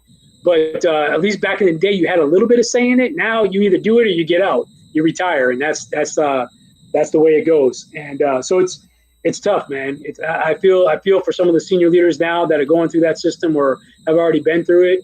But yeah, definitely the roughest time of my career was being a senior sergeant major. Oh, wow. Thanks for sharing that. Take a moment to share about your family. I know that you have a daughter that has followed you into the service. Take some time to brag on her and your wife and kids for me, if you don't mind. Yeah. So again, I got an ex-wife, 2 kids with her, Brandon and Michaela. Michaela decided to. She lived with us in Korea, even though she was from my first marriage. She came with us and finished high school with myself and Lauren. And then she decided to go back to California because she was going to get free college. Her grandparents were going to pay for college if she did that. But you had to live under the grandparents' rules. And that didn't go so well for her first year. So she's like, you know what? I think I'm going to join the Army. So out of the blue, she calls me. I think we were still in Korea at the time. And she said, hey, I'm going to join the Army. And I was like, hey, hold up. Let me help you. Don't. And she's like, I already did it. I already signed up. So she signed up for the Ordnance Corps. So she is a 91 Bravo light wheel mechanic. Don't know what the recruiter showed her as far as a tech tape, but it obviously worked for her. So that's what she selected. She went to basic training at Fort Jackson and AIT at Fort Lee. And then I was able to pull some strings and get her first duty assignment to be Fort Sill, where we were at. So, she got to be at Fort Sill in the Field Artillery Brigade doing her job. So we got to keep her close at home for a little while. And then we left, and then she decided she was going to re-enlist, and she went to Alaska, of all places. So she went to Fort Wainwright, where she was a very young child at the time. She got married at Fort Sill to another soldier in the Army, another mechanic. He got out and joined the National Guard, and they have 3 children now, so I'm a grandparent 3 times. She re-enlisted again out of Wainwright, out of the 1st Striker Brigade, and then went to Fort Irwin because she wanted to be in California, so she's close to her mom and her family on that side. And then she was selected to be a drill sergeant, man. So she has definitely followed in some of my footsteps. It wasn't forced. It was her decision. And now she is probably 3 months on the trail as a full-fledged drill sergeant at Fort Gordon, Georgia right now. So and she's loving it. So and I think her there is another drill sergeant Hockenberry out there. Absolutely, man. And she's going to be. I think she's going to be a warrant officer. I think that's where she's going to go if she decides to stay in. So she's definitely in the right career track to do that. She's got some good mentors out there in the Ordnance Corps to get her where she's at. My son stayed with my ex-wife in California, so he's out there. He's got a job, living at home with the grandparents and the mom. And then Lauren and I have 2 children, Mason and Madison. Both of them are in college here in San Antonio. Mason recently joined the National Guard and is in the ROTC program here at UTSA. So he just finished up using his benefits from my GI Bill last month or last January. So I was like, hey, you need to figure this out. You either need to get contracted, get a job, or something, because you're paying for college. I did it for the first year to get you set up. So he decided to go National Guard. So the National Guard sent him off to basic training AIT last summer, where he chose to be a 88 Mike because it was the shortest MOS to accomplish and get back here to school. So he will actually contract. I think his contract stuff should be in this month. So he'll contract. He'll be a full-fledged cadet instead of a PFC at his National Guard unit, and he should commission sometime late next summer. I mean, either next summer or next fall. He'll commission. Don't know if he's going to go active or stay National Guard or reserves, but his goals are to join the FBI. So he's been wanting to do that for a very long time. That's his kind of goals. So he's on that path to do it. We'll see what happens. Everybody changes their mind along the way, but he's doing great. And then my daughter Madison she's finished her first year of college, so she's going into her sophomore year just this month. They just started off with physics of all things, but has changed to psychology now. But I think that's going to change again. I think she may want to be a teacher or something. So she hasn't made up her mind yet. But man, I'm truly blessed, man. I got a great family. I got great kids. I couldn't ask for anything better than that. Really, really, really blessed, man. Of all the things that they've been through, all the places we've been, all the turbulent times, kids are resilient, man. They really are.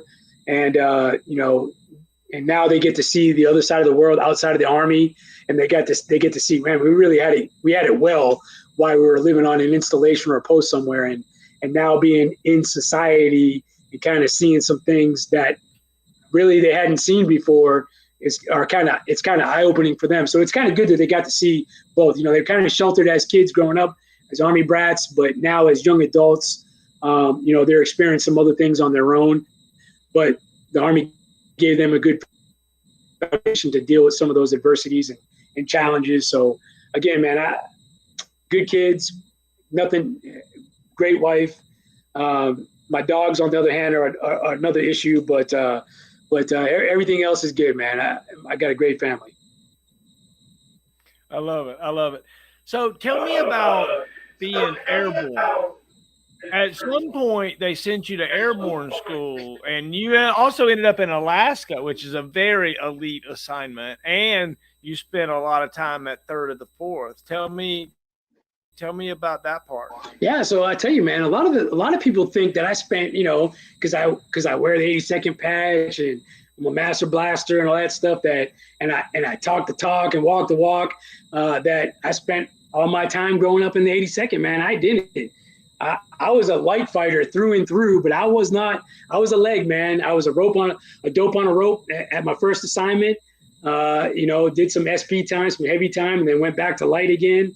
And then when at Fort Drum, I had won the division STB. I guess it's STB, but it was division troops at that time. I won the NCO of the year, so I got to go compete for NCO of the year at the division level. And Sergeant Major Harper was the battalion sergeant major at that time, and a great mentor of mine. That, in fact, I just reached out to him a few months ago on LinkedIn. Awesome dude, man. It was funny because my platoon was in Panama with our supported unit and doing a jungle rotation down there for the jungle badge, and when they gave it out and all that time. So we went to the jungle school, and we did a normal rotation down there in Panama. And he called me and he said, "Hey, because you won the DSTB NCO of the year," at that time we had a lot of school slots to do a lot of different things. He's like, "What school do you want to go to?" And I was a staff sergeant. He's like, "What school do you want to go to?" And I was like, "Sergeant, I want to go to Airborne school." So he's like, "All right, when you get back, you're going to go to Airborne school, man." So we got back from Panama. A month later, man, I was on a bus from Fort Drum to Fort Benning, because that's how they got you there. Cheapest way, no plane. They put everybody that was going to Airborne school from Fort Drum, Ranger guys, Ranger assessment dudes, anybody going to Fort Benning, they put you on a bus. So got to Fort Benning, was an NCO already. I already had I had the combat patch from Fort Drum.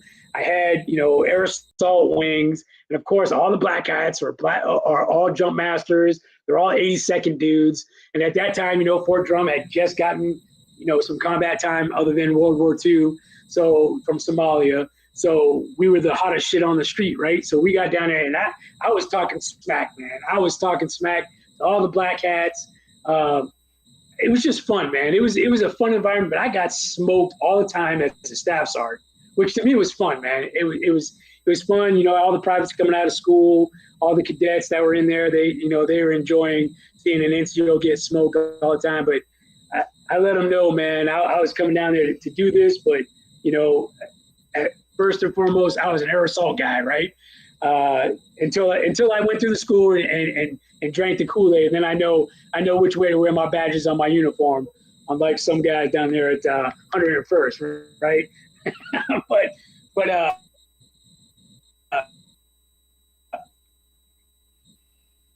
Yeah, man. So staff sergeant didn't think was in the platoon. I was probably there about another 5 or 6 months, and Fort Drum got the call to do the Haitian vacation in '94.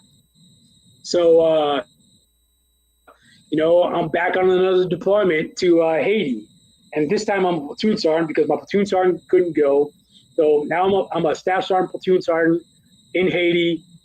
Same thing, Fort Drum knew what to do with us. We didn't take the Vulcans. I think at that time we'd already changed over to Avenger, but we hadn't touched the Avengers yet. They were in the motor pool. So we deploy, and of course they got us doing infantry tactics, infantry missions, because we're just extra people over there. So we do that thing. 30 days in, Sergeant Major, I get a call on the BC's little phone inside his Humvee, his tactical phone. Like, hey, Sergeant Major Harper needs to talk to you. And I'm like, man, I'm getting ready to go on mission. What's he need? He's like, yeah. He's like, I don't know. So I'm thinking something's wrong with the family or something. So I get on the phone. You got that long delay and the beep when you key the mic and all that stuff, right? So he's trying to tell me, and it's all static. And he's like, I need you to get back ASAP. And I'm like, so I'm really thinking something's wrong. And I'm like, Sergeant Major, I'm on mission. I'm on deployment. I'm a platoon sergeant. I'm happy with where I'm at. All this stuff. He's like, no, we need to get you back. And then he's like, you need to be on the first jet plane coming back within the next 24 hours. And I think this was like November. I think it was like November. No, it was October 30th when I got the call. October 31st, I was back at Fort Drum. They put me on a C5. Took me to Charleston. Then I took a civilian flight from there up to Fort Drum. And I was on special duty assignment orders to go to JRTC. And I'm like, really? You pulled me off of deployments to go on this special duty assignment? I had never been to JRTC before. I had been to NTC numerous times as an SP guy. So I knew what it was for. I was like, man, I was happy with what I was doing. But then they're like, you're going to be, you're airborne qualified. You're going to be on jump status. And they need your expertise. And I'm like, all right, well, I guess I'm going. Literally, I was back on the 30th of November or October. It was either October or November. The 31st, I was back. On the 2nd of November, I signed into Fort Polk. That's how the unit had PCS me. They cleared housing for me. They cleared transportation. My ex-wife didn't have to do anything. I mean, the unit did everything, man. And I'm like, damn, this is a really high priority assignment, I guess, And that Fort Polk, Fort Chaffee, I think they had done 1 or 2 rotations at Fort Polk, so they were kind of new in their infancy at Fort Polk. But I was like the first non-82nd Mafia guy to infiltrate the 88 OC team. I mean, because you're talking Joe Stout, you had Kevin McGovern, you had Delaney, you had the Rays, you had the Maggots, you had anybody that you could think of that was a legend from Fort Bragg was there. And here comes this 5-jump chump from Fort Drum, right? to come here to be an OC. And I think the next guy was Kogut. I think Kogut came in. I think it was Kogut that came in with me. So we were like the 2 non-82nd dudes. So we had a lot of learning to do. But again, surrounded by excellence, man. We learned. I mean, we already knew our jobs. That's what we were selected to do. We already knew how to be an air defender. We already knew, how to tie it in with the mission. We already knew how to do ARs.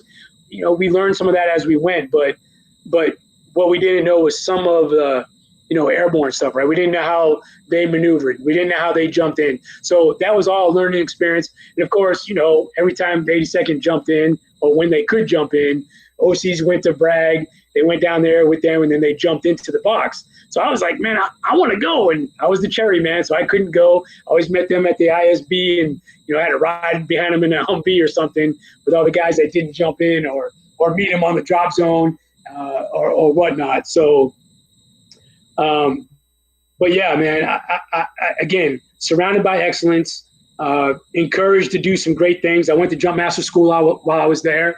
First time go at Jumpmaster school.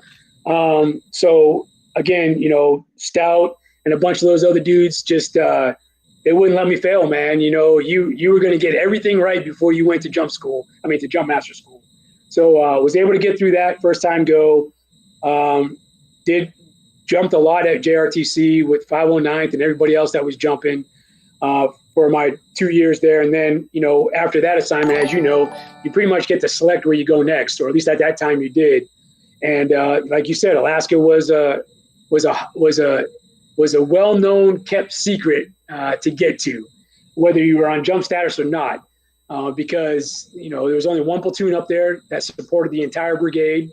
Only one section was on jump status; the other three were legs, and HRC worked the deal, man, and got me to go. So I had to cut JRTC short by one rotation so that I could get up there to beat the cap cycle.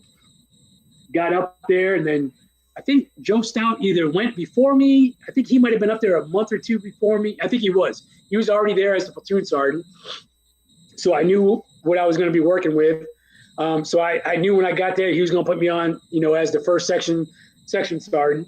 And that didn't go as planned because Phil Calabria was the section sergeant at that time, and he wasn't due to PCS yet. So he put me in as the headquarters section sergeant.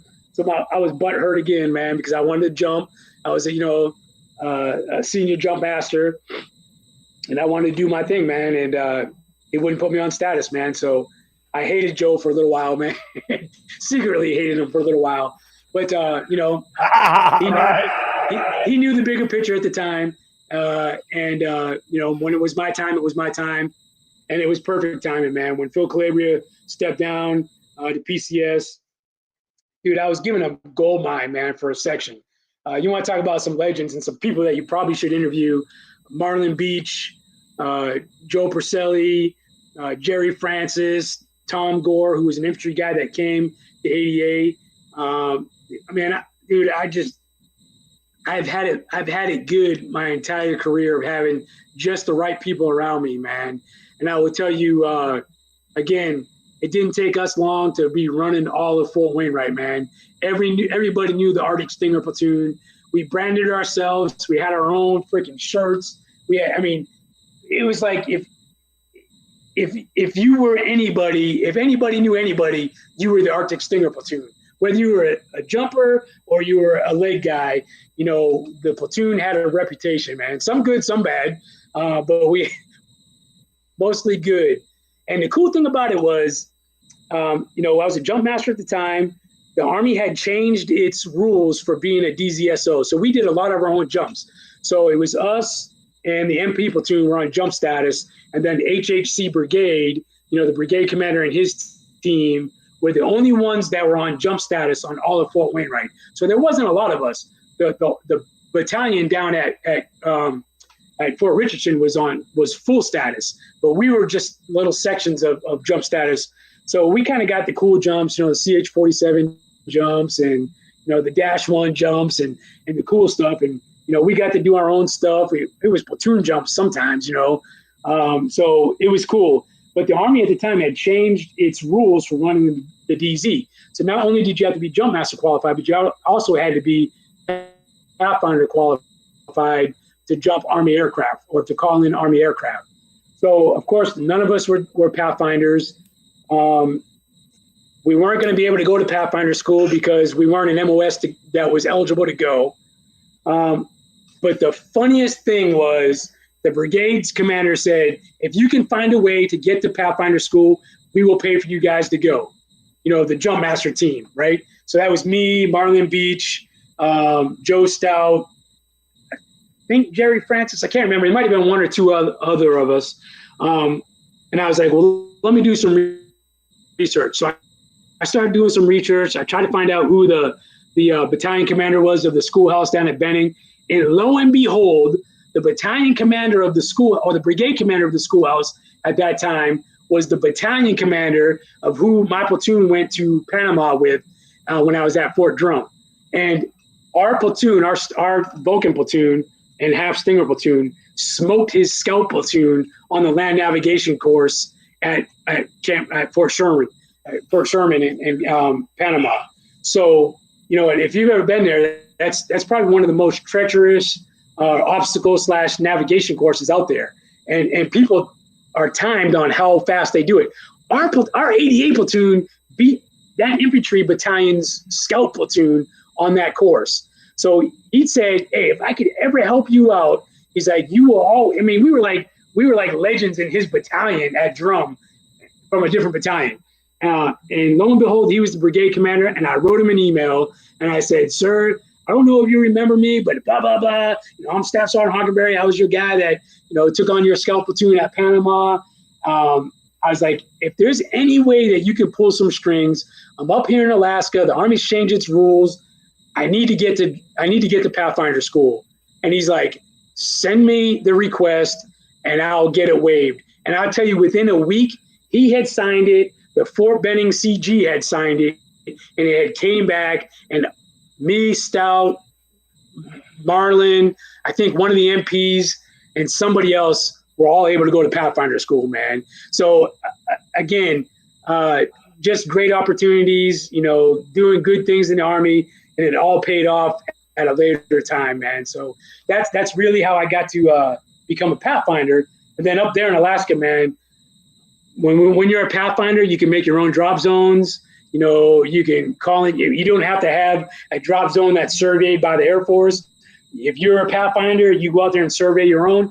Dude, we were doing jumps, legally. I'm going to tell you 9,999 feet AGL out of CH-47s, just on drop zones that we would come up with their own names because it wasn't a drop zone.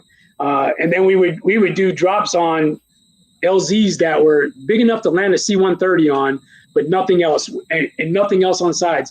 And some of the guys will probably attest, Firebird, LZ. Remember one time we saw Major, the Bear came up, and when he was the regimental sergeant major, to come up and visit us for a live fire, and he jumped with us on that DZ twice. So, I mean, just phenomenal opportunities, man, that I was given, just serving, man. And so jump status at JRTC, jump status at Alaska for a few years. And then after Alaska, I went to drill sergeant status, did that for a couple of years, and then I got to pick my assignment, and that's when I went to Bragg. So my first time at Bragg was as a sergeant first class, as a platoon sergeant. And but I'd already had the stuff that, gave you a little bit of clout when you walked in the door. So, I had to learn the lingo, I had to learn the streets and some things like that. But when it came to airborne operations and that type of stuff, I knew it. Very easy to tie into the task force. If you didn't walk in to your task force, as a platoon leader or platoon sergeant wearing a Ranger tab or at least Jumpmaster badge, you weren't going to get the respect that you needed to represent your platoon there. So luckily I had a platoon leader that had a Ranger tab and I had the Jumpmaster stuff and Pathfinder. So we had instant clout and recognition, and again, did great things, man. Crazy thing is, I was there 12 months and the E8 list came out, and I think at the time there was 11 of us and 3-4 that made E8, and about 7 of us were brand new. And HRC said, all right, anybody that's got less than 12 months is going to stay. Anybody that's got 13 months are leaving. I was at 13 months. I was like, you got to be kidding me, man. I just got here. I'm just getting this platoon right. Middlebrooks was my first sergeant, which was another great mentor. Man, we were hard charging, man. 1 Bravo was the shit. And I had to leave, man. And I was upset, man. And not only that, the battalion was deploying, but they were only taking 1 battery, but it wasn't a full battery. So they selected Bravo battery, but they didn't want to take a new platoon leader and a new platoon sergeant. So my platoon leader had just changed out, and I got a brand new cherry lieutenant, not Ranger qualified. And even though the platoon was seasoned, we were certified. Colonel Underhill at the time made the decision that 1 Bravo was going to go, but I was not going to go as the platoon sergeant. It was going to be pieced together with 2 Bravo, with Sergeant First Class Mejia and his PL, and I was going to be the rear detachment first sergeant. And that's the first time, rear detachment was a big thing. And man, another time that I was butthurt, man, because I wanted to take my guys to combat. We were trained. We did everything to prepare, and couldn't go, man. And then, so I did they left. I did the first sergeant detachment stuff or rear detachment stuff for probably about 3 or 4 more months, and then made E8, and then we had to leave and go to Bliss. And then that's where I got introduced to IMAD for the first time in 5.5 Deuce. And McGovern, who, of course I knew from JRTC, knew I was coming. It was me, Maggot. There was 3 or 4 of us that all went to 11th Brigade at the same time. And McGovern was like, I'm on leave, but you get up to Sergeant Major Brown's office, 11th Brigade Sergeant Major, and you tell him that you want to go to 5.5 Deuce. I walk up to Sergeant Major Brown, didn't know him from anything, heard all kinds of things about him, right? And again, another great mentor.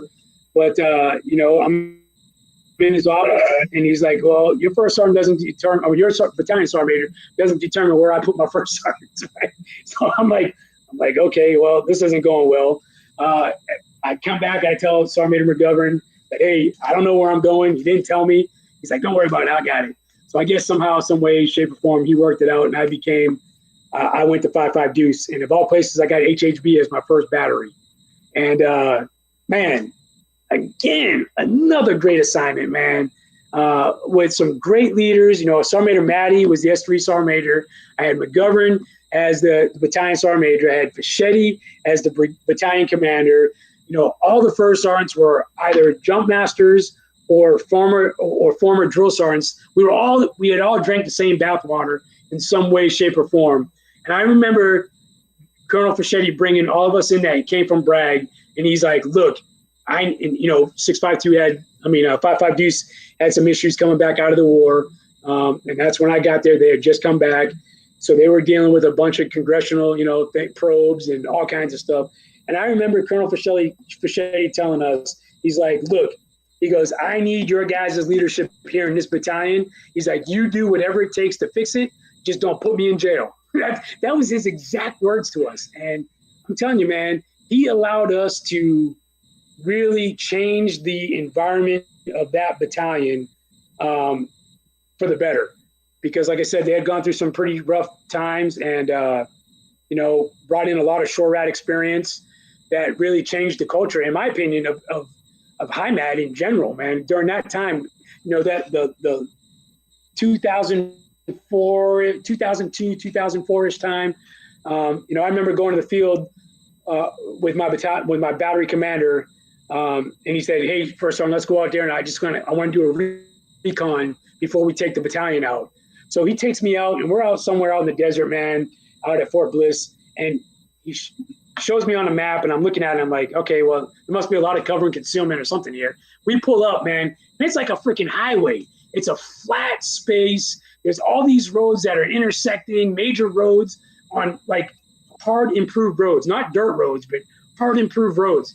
And he's like, yeah, we're going to put the battalion right here. And I'm like, sir, we're not doing that. He's like, no, we got to do that. And I'm like, tell me why everything has got to be level. And, the battalion commander likes things where, he's not getting, stuck on stuff. And I'm like, that's not what the battalion commander told me. I was like, all right, I'm not the the HIMAD expert. So I don't know how all that, the ECSs and all that stuff works. But I do know field craft, and we're not putting our battery in the middle of this freaking huge intersection.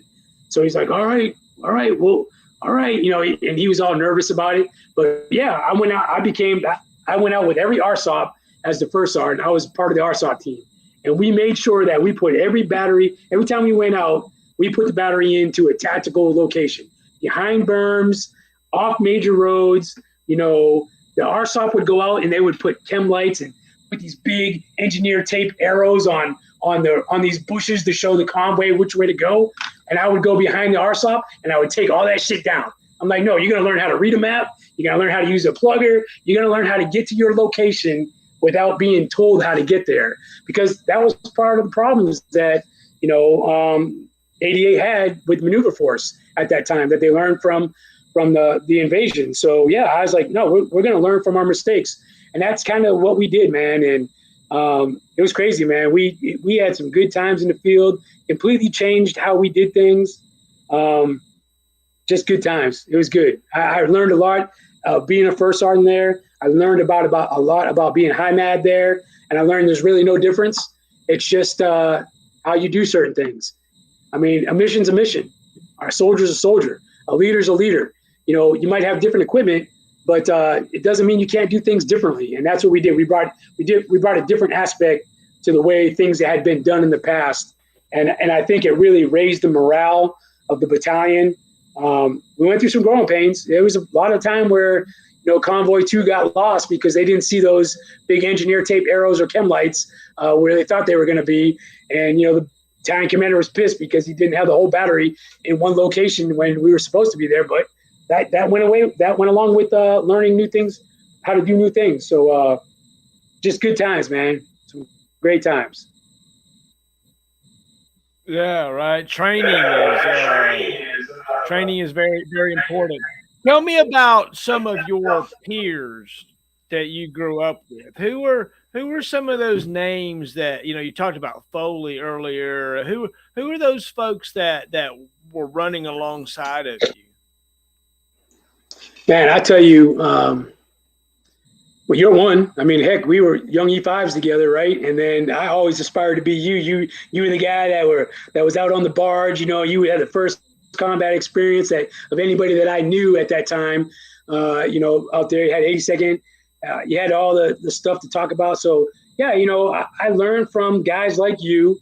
Not necessarily my same rank. I learned from guys that were a step above me, even troops that were below me, man, that were lower ranked than me, that knew how to do things a little bit better than I did. So to put a name on something, it'd be hard, and I wouldn't want to make it an injustice out there because I've had a lot, and I don't know who's listening, who's not listening, and I don't want to forget anybody. But man, my memory is not as good as it used to be. But I've had some good dudes, man. I've had some good leaders.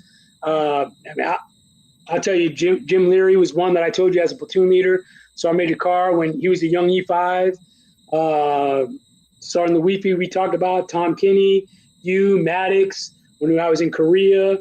JRTC was the Maggots, the Stouts, the Rays, McGovens, Delaney's. On the officer side, it was Colonel King or Lieutenant King at that time, Tommy King, Lorenzo Mack, you know, all those guys that are Jumpmasters and legends, you know, just great mentors along the way.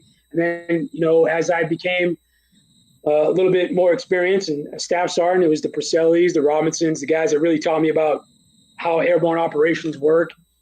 Drill sergeants, Gilmer, Cowan, you name it, they were out there, Cook, Brown, all these dudes that were just peers at the time, but just whether they were, you know, Pritchard, you know, Pritchard is another guy that was a mentor to me as a senior drill sergeant when I was a brand new drill sergeant, man. And Brunelli, I mean, there are so many dudes out there that I just forget about that really helped shape what became, you know, Heather Smith, Sergeant Major Harris, you know, battery commanders, Riggs, McFarland, Burnley. You know, Burnley was one of my platoon sergeants when I was a first sergeant. You know, I knew that dude was destined to be, you know, a nominative guy. Mello, Folks. You just name some of those dudes that might not get the credit because they may not got to a certain level or level of responsibility, but just as important, just as an important, great leader, mentor, developer of soldiers. It's the list goes on and on, man. I you know, I was listening to James Ross's interview with you, and you know, he said one of his joys was watching some of his guys become sergeant majors, and it's the same thing for me, man. You know, joyous when you see your former privates that you were drill sergeants for becoming sergeant majors now, right? Same thing with like Steve Rogers and I, been a mentor my whole career. Hated him when I was a private, you know, had him again as a leader when I was at JRTC. He was a master sergeant and I was a staff sergeant. And then, you know, it just grew from there. When I was a drill sergeant, he was a battalion sergeant major. And, you know, I would tell him the best privates with the best PT scores that were coming, and he would snatch them up, you know, when they came into Fort Bliss. And so, I mean, it just goes, there's so many out there that, you know, like I said, the Wiggins, the Carrs, there's so many out there that I know I'm forgetting, man, but they've all been an impact to me, as well as I know many others. And there's probably many more out there that I haven't mentioned, but the joy of seeing somebody become a sergeant major, getting to the pinnacle of where you were in your career, has got to be probably one of the best things I've ever been able to be a witness of. So again, privates becoming sergeant majors, first sergeants that I had in my battalion that came back and was the battalion sergeant major of the battalion that you were, they were the first sergeant for you in that battalion. So Booths, Sergeant Major Burnell, was one of my first sergeants. Hayward, from Bragg, that was one of my first sergeants in Korea. That, again, man, it's just good to see people succeed and make it to where you're at. Peers, like I said, when I got to MCOM, I distanced myself away from the branch not because I had to, but just because I wasn't focused on the branch no more. I didn't forget about where I came from. I was a mentor to, people that I was a mentee to. So I didn't forget about them, but I had to focus on something else. But the cool thing about it was where I lived, the other guys in the branch that were nominative, Foley, became, a nominative guy who was my neighbor in Hawaii. So he kept me tied into, what was going on in the branch when he was the 94th AMDC, 94th AMDC CSM. And then, Dodson, when Dodson was there, he was my neighbor. So the cool thing is everybody rotates into the same house. So all the air defenders came to that same house. And so, you knew everybody. So you still were tied into the branch. And then, when I was in MCOM, same thing, as these guys went out and did other things outside of the branch or got to higher levels, I was able to, help them out on certain things, when it became MCOM stuff, like, hey, look, here's what's coming down your lane. It's an MCOM thing, but, just keeping you on the loop on stuff. So, to see Burnley become, and Foley become, the installation CSM at Fort Sill, it's awesome, man. It's awesome to see your peers succeed, but it's also better to see your subordinates succeed, man. It's just a good feeling that, that they got things right too. Yeah, right. Big time. And many times watching our subordinates succeed is a validation of the time and energy that we put into them. And it's kind of like our own children. Where do you see yourself, 10 years from now? What's going on in Tim Hockenberry's life in 10 years? Well, let's see. So, I had a 30-day plan about 30 days ago, but that didn't come to fruition. The 30-day plan was my wife and I were going to buy a new RV. We were going to sell our house here in San Antonio, and we were going to push the kids out and let them fend for themselves because, like I said, we've given them a year of benefits. They have jobs. They're in school. They're well enough to succeed on their own. But that 30 days, even though it sounded well, it didn't work as well. We did put some things in motion. We got a new RV, so we put things in motion, but we've turned the 30-day plan into a 3-year plan. So when my youngest is done with college and on her own, we're going to downsize, man. I'm not going to say we're going to live off the grid, but we're going to sell this big ass house. We're going to get rid of a bunch of shit that we've accumulated. And we're going to live in this big ass RV that we got. And we're going to probably go buy a small piece of land up in New Hampshire because I like the Northeast, but I don't want to pay Massachusetts taxes or live in that liberal state because New Hampshire has some conservative values and views, and there's no taxes up there. So I can live on the border, enjoy the freedoms that I enjoy, and then come down south to Boston to see the Red Sox and the Patriots play, eat some good seafood, and then go back up north. And then travel in the RV to wherever the kids and the grandkids may be. So that's the 3-year plan. 10 years from now, I don't know, man. I tell you, if 10 years from now looks like it does right now, minus all the extra stuff we've got in our life, and things are good, and health is fine, and marriage is strong, and kids are doing well, then that's a success for me, man. So if 10 years looks like 3 years, or 10 years looks like right now, I'm good with that. I do know I'm not going to be working though.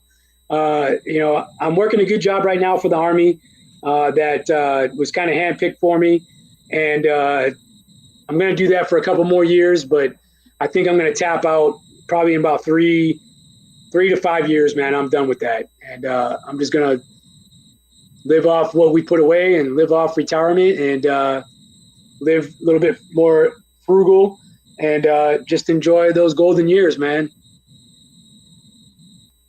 Well, while you're making the money, go to formerforce.com and donate. Okay. We need your donations. Me and Joe, I we hear you, man. appreciate it. We appreciate it. Hey, dude, it is so great to catch up and to listen and get your stories. And you know, you are a special guy in my life. You were one of those first guys that I looked around. I was a young sergeant when I got to Korea, and you were a peer of mine. And remember, we were learning our senior gunner checks together. And I mean, dude, being a Vulcan senior gunner ain't no joke, man. That's a deep thing to be involved with. And we were competing, and remember the VACR tests and all that stuff, dude. We were hot rods back then, man. Absolutely.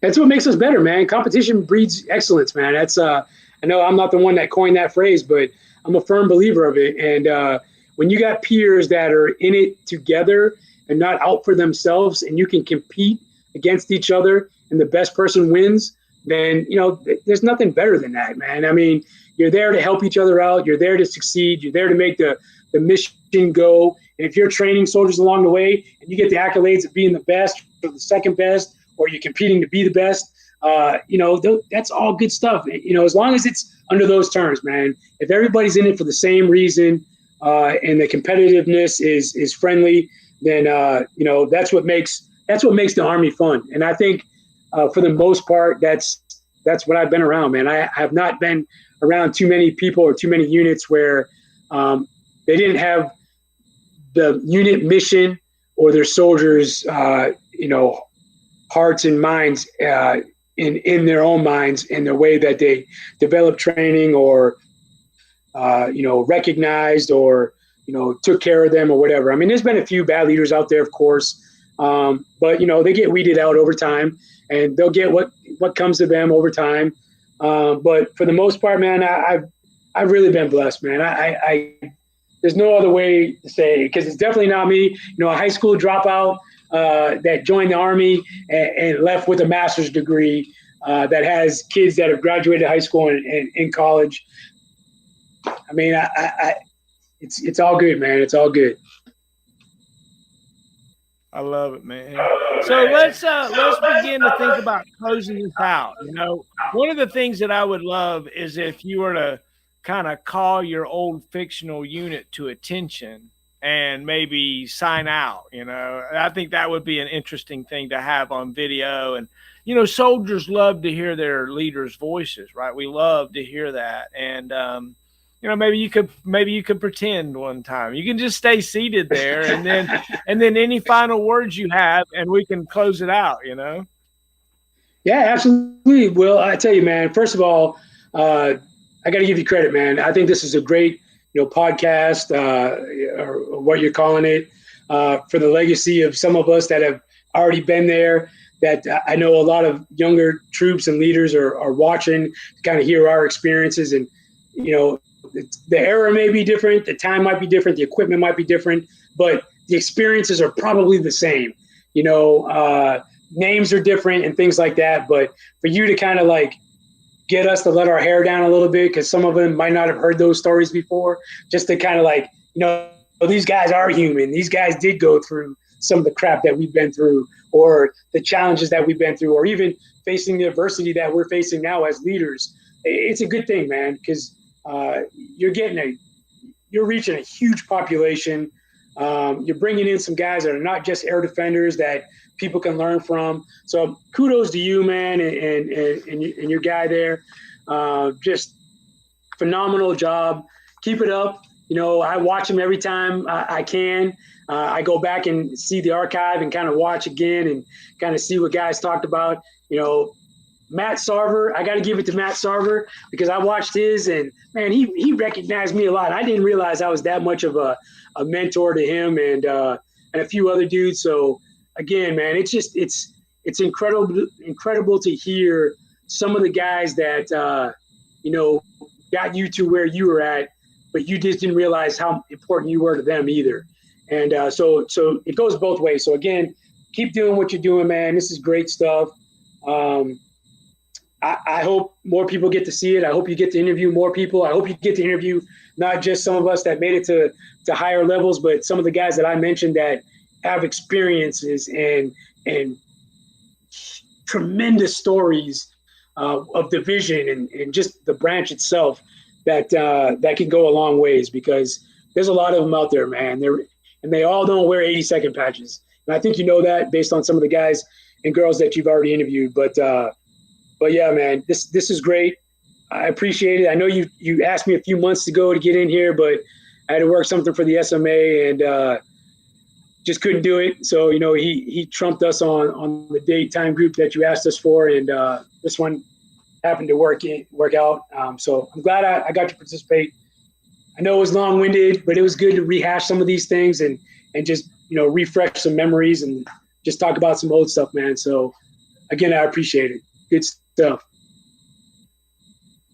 I love it. Thank you. All right, man. So I'm gonna.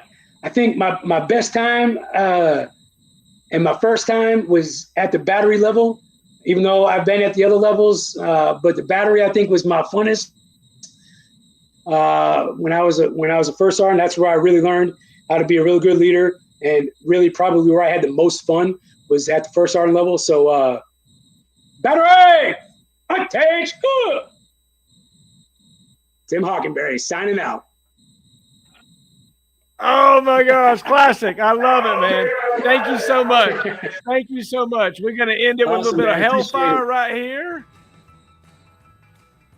Yeah. A little bit of Ben Bostic and some hellfire. It's Tim Hockenberry, Command Sergeant Major, retired. He's been hanging out with us for a couple of hours. We've had a blast. We're going to sign out, everybody. Good night.